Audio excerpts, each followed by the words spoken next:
a good time now to be having a conversation with Dr. Kessel at Forson, who's ranking member on Parliament's Finance Committee. Good evening to you, sir.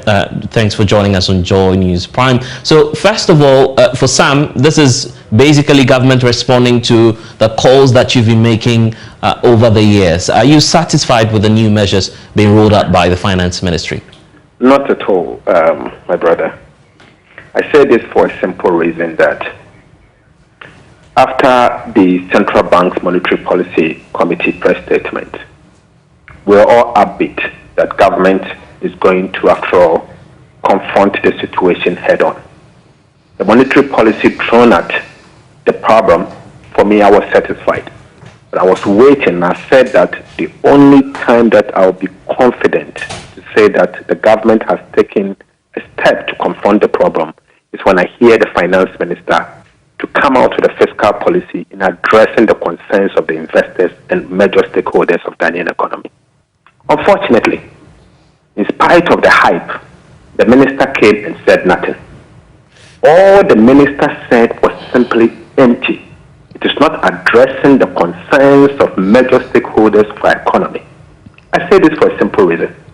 My brother, the truth is that the problem we find ourselves today is because of our ballooning public debt stock to the extent that our debts are unsustainable.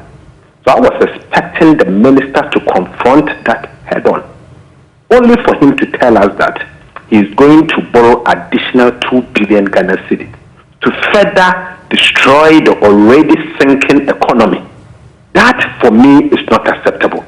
In fact, he failed to tell us where he's taking the money from. And I'm very worried, and I just want him to be aware that that singular borrowing will attract the scrutiny of Parliament in a very hard way.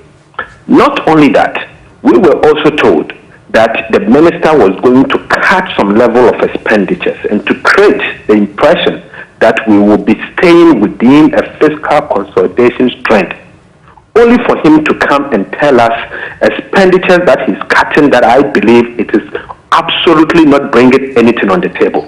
He talks about, I mean, government has put a cost to that close to 3.5 billion. So I don't know how you arrive at that 3.5 billion. Well, if you take a look at the size of appointees that this directive will be affecting, how much is it obviously we should be looking at that. How much is it all state-owned enterprises, all state-owned enterprises, their heads are slashing salaries by 30%. You don't believe that that can amount to some 3.5 billion? My brother, talk is cheap. Talk is cheap. I was expecting our minister responsible for finance to give us a breakdown cost, for him to tell us that, one, the cut in 30% expenditure is bringing X amount of money on the table. He failed to say that. In fact, I was on a program with the Deputy Minister of Finance. He failed to tell all of us how much they are contributing to the state or through the consolidated fund. They only told us that the cut in fuel coupon is bringing in 52 million Ghana cedis. 52 million Ghana cedis. Do they think that the quantum of adjustment we need is 52 million Ghana cedis? This is a government that doesn't seem to understand the magnitude of the problem that we are in as a country. So for me, I am further worried. In fact, I slept after the Central Bank's review, but I cannot sleep again. I'm worried. The minister's action today will further erode the confidence that the investors are having in our economy. It is going to get worse and worse and worse. Unfortunately, that is the situation we have to find ourselves in. How do you react to concerns that you're setting double standards, particularly when we've heard from the minority? The minority has talked about how government appointees are traveling all across the world, which is piling more pressure on our fiscal space. You talk about the fact that we're not being prudent in terms of how a lot of the government appointees are not being prudent with the funds of the state. So if government says we're slashing down all of these unnecessary costs, that should come at great joy to you as minority in Parliament. My brother, we are not talking in vain. We are talking because there is a pregnant problem. And our position is that we want government to take actions in resolving the concerns that not only the minority, but the investing community has on the Ghanaian economy. the kind of cosmetic announcement they've done today will not solve the problem. The Flagstaff House alone, they have workers in excess of 1,000. Each one is at over 71 office holder. I would have suggested, or I would have thought, the government will say that going forward, I've laid off 50% of that workforce. Because you don't need 1,000 people to work at the office of government machinery. You don't need that. You don't need that. All this plenty, so what do you call it, special assistant and all of that, that is the elephant in the room, not a cosmetic 30% announcement of pay cut. And there are other expenditures that we are talking about.